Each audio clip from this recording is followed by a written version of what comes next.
Hello बच्चों, नमस्कार। कैसे हैं आप लोग? उम्मीद कर रहा हूँ बहुत ही अच्छे होंगे, पढ़ाई लिखाई अच्छे से कर रहे होंगे। ऑनलाइन स्कूल में आपका स्वागत है। बच्चों, चैनल छोटा है लेकिन आप लोग जो है इसको ग्रो करवाइए और अच्छे अच्छे कंटेंट यहाँ पर मिलेंगे आप लोगों को, ये मेरा वादा है। और क्लास 10th के लिए जैसा कि आज हम मैथमेटिक्स से शुरू करने जा रहे हैं, त्रिकोणमिति, पूरा त्रिकोणमिति बेसिक से स्टैंडर्ड तक पूरा पढ़ाया जाएगा। ठीक है। और बस आप लोगों को क्या करना है, अपने दोस्तों में शेयर करना है और हमारे इस प्लेलिस्ट को फॉलो करना है। बस और कुछ नहीं करना है। आपका सपोर्ट इतना ही चाहिए कि वीडियो जैसा भी लगे, अच्छा लगे बुरा लगे, एक बार आप कमेंट तो कर सकते हैं। इतना ही आप सपोर्ट कीजिए और अपने दोस्तों को बताइए कि हाँ, इस चैनल पर ऑनलाइन स्कूल पर सब कुछ पढ़ाया जा रहा है। मैथ और साइंस बेहतरीन तरीके से यहाँ पढ़ा दिया जाएगा। ठीक है। लेकिन उसके लिए आपका सपोर्ट बहुत ज़रूरी है। जैसा कि बच्चों आप जानते हैं कि ये जो हमारा त्रिकोणमिति है क्लास 10th का, ये बहुत ही इम्पोर्टेंट रोल प्ले करता है। ये बहुत इम्पोर्टेंट रोल प्ले करता है ये। ठीक है। तो इसको हम बेसिक से स्टैंडर्ड तक लेकर चलेंगे। अच्छे अच्छे क्वेश्चंस मार्केट में जितनी भी बुक हैं, सबके अच्छे अच्छे क्वेश्चन जो इम्पोर्टेंट हैं, जो आपकी परीक्षा के दृष्टि से बहुत ही इम्पोर्टेंट होंगे, उनको हम यहाँ पर करवा देंगे।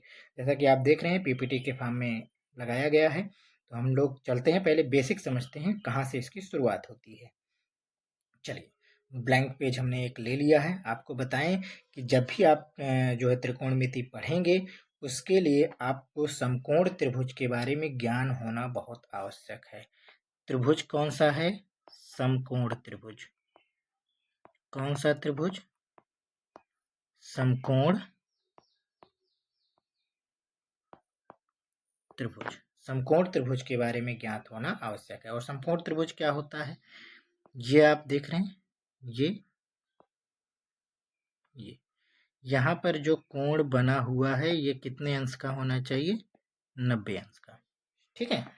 अब आप इसका नामकरण कर दीजिए। ये ए हो गया है, ये बी हो गया और ये सी हो गया। आपने इसका नामकरण कर दिया।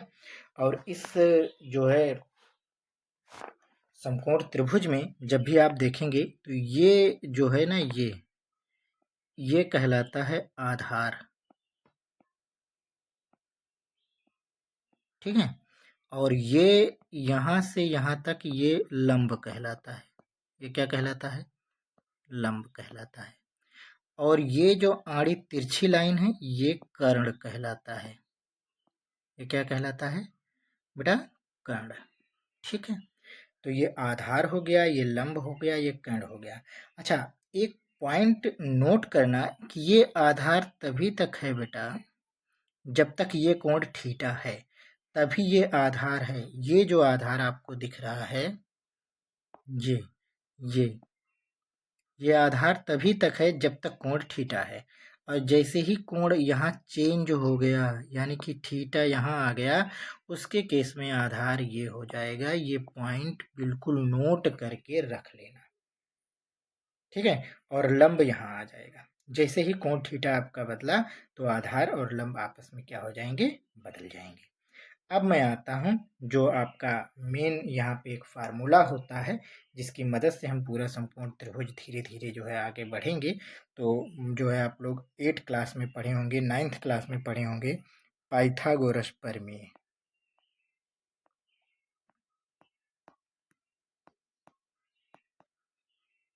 पाइथागोरस प्रमेय के बारे में। और पाइथागोरस प्रमेय क्या कहता है कि कर्ण पर बना वर्ग, कर्ण का वर्ग बराबर आधार पर बना वर्ग, आधार का वर्ग प्लस लंब पर बने वर्ग के क्या होता है? योग के बराबर होता है। ये आपका क्या है? ये आपका एक फार्मूला है। अच्छा, कर्ण को हम इंग्लिश में हाइपोटेनस बोलते हैं, इसलिए H से आधार को बेस यानी कि B से लंब को परपेंडिकुलर यानी कि P से व्यक्त करते हैं। तो अगर हम एक फार्मूला बनाएं कि H का square is equal to B का स्क्वायर और प्लस P का स्क्वायर। हम जैसा कि जानते हैं, अगर स्क्वायर हटाते हैं तो हमें क्या मिल जाता है? अंडर रूट यानी कि B स्क्वायर प्लस पी का स्क्वायर। ये हमारा कर्ण निकालने का फार्मूला आ गया। बताओ, इसमें किसी को कोई दिक्कत नहीं होनी चाहिए। अगर दिक्कत हो तो आप जरूर कमेंट करेंगे। हाइपोटेनस यानी कि कर्ण निकालने का आपको फार्मूला पता चल गया। अब इसी मेन फार्मूले से, यानी कि इस वाले फार्मूले से, ये आपका मेन है और मैं इसको शॉर्ट में लेकर चलूंगा, ये वाला पूरा। अगर यहीं से आपको लंब निकालना हो, यानी कि p का मान निकालना हो, तो इस b को अगर हम इधर भेज दें तो ये माइनस नहीं हो जाएगा, इधर प्लस है। यानी कि बेटा p square is equal to क्या हो जाएगा, h square minus b square. हो जाएगा कि नहीं हो जाएगा। इससे हम लंब का मान निकालें तो हमें क्या मिलेगा, under root h square minus b square. बताओ, एक फार्मूला ये मिल गया आपको लंब निकालने के लिए। और इसी पेज पर हम आधार निकालने का अगर फार्मूला प्रयोग करें तो पुनः हम इसी को जो है लेंगे, इसी को लेंगे, इसी वाले को पुनः ले रहे हैं। और इसको जब हम ले रहे हैं तो अब आप इसको देखिए किस तरीके से हम इसको लिखेंगे।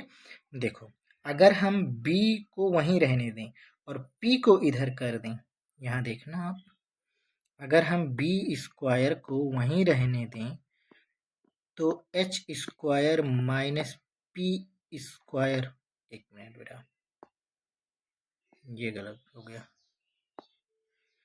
तो क्या लिख सकते हैं, p स्क्वायर।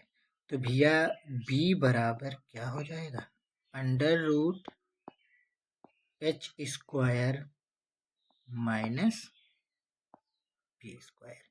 ये आपको तीनों फार्मूले मिल गए या नहीं मिले, कर्ण निकालने का, लंब निकालने का। देखिए, ये कर्ण निकालने का फार्मूला है, ये लंब निकालने का फार्मूला है, और ये फार्मूला रहा आपका आधार निकालने का। ठीक है, अब हम लोग आगे बढ़ते हैं। आइए, दूसरा पेज हम ले लेते हैं ब्लैंक, वो है आपके पास सेव है।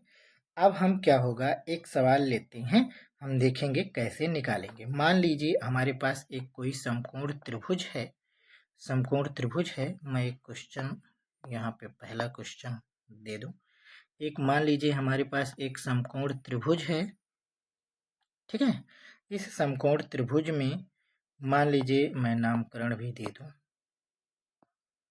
आधार हमारा है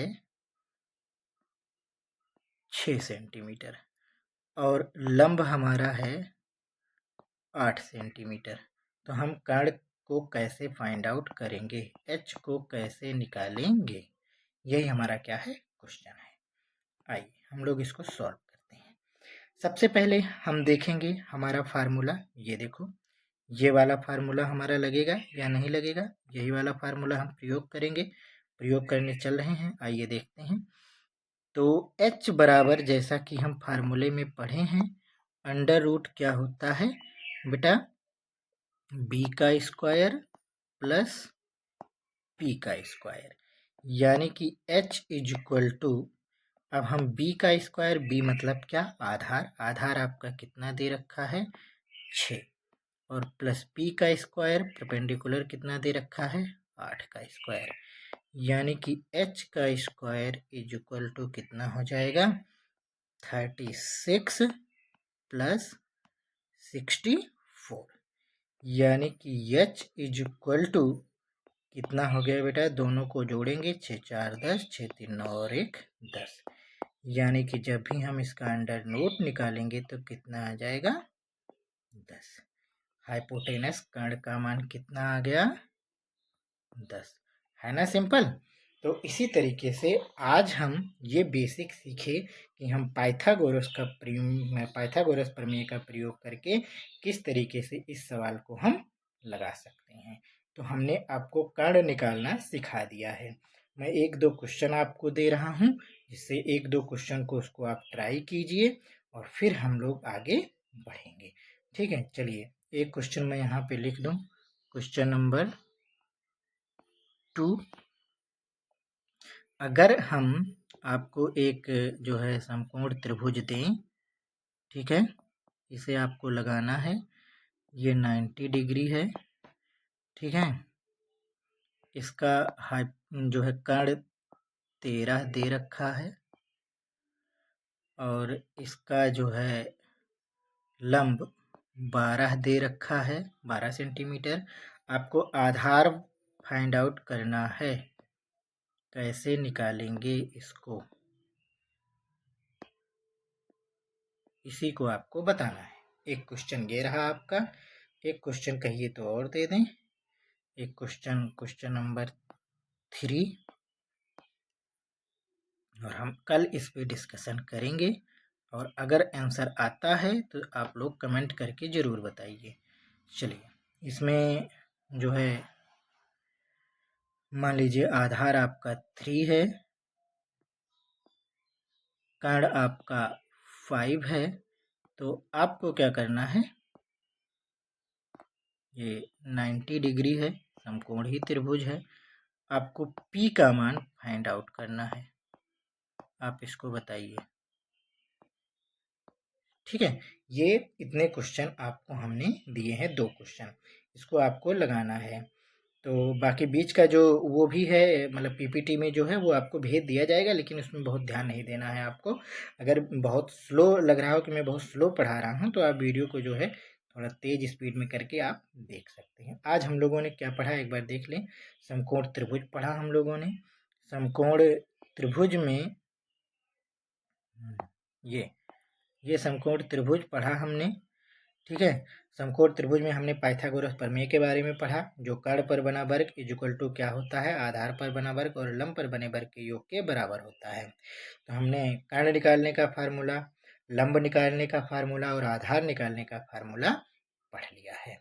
अब इसके आगे जो है हमने एक सवाल भी देख लिया है कि हम किस तरीके से जो है इसको लगाएंगे, ठीक है। एक बार इसको जो है देखना, आपको मैंने 2 क्वेश्चन आपको दिया है, ये दोनों क्वेश्चन सॉल्व करके आंसर कमेंट सेक्शन में ज़रूर बताइएगा। आज के लिए इतना ही रखते हैं, कल इन्हीं क्वेश्चन को सॉल्व करते हुए आगे बढ़ेंगे हम लोग। आज बस आप लोगों का प्यार और सपोर्ट चाहिए बेटा, कि जो है चैनल को लाइक कमेंट सब्सक्राइब जरूर करें, जो भी नए लोग देख रहे हैं। आज के लिए इतना ही, धन्यवाद।